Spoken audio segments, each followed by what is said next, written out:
Wall Street is looking at a lower open on Thursday. The final read on U.S. Q2 GDP showed a 3.1% increase. Separately, weekly jobless claims rose slightly to 272,000.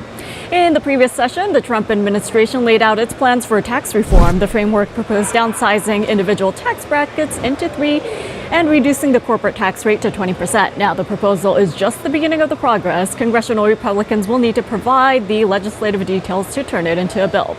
And in the previous session, U.S. indices closed higher, and shares in the semiconductor equipment, banks, and diversified financials gained some strength. 63% of S&P 500 constituents traded higher. In company news, Blackstone Group and Apollo Global Management may jointly bid for bankrupt U.S. nuclear power plant services firm Westinghouse Electric. This is according to Reuters, citing sources. And Roku priced its IPO at $14 a share at the top of the expected range. The pricing for the maker of streaming video devices values the company at about $1.3 billion. Now, taking a look at overseas markets, Asian markets were mixed. The Nikkei up 0.5%, the Hang Seng off 0.8%, and South Korea's Kospi flat. European indices are mixed today. Here in the U.S., the Dow Industrials are in the spotlight. Limited upside is expected.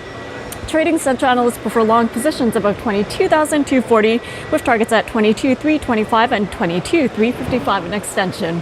For the S&P 500, the bias remains bullish, and for the Nasdaq, a further advance is expected.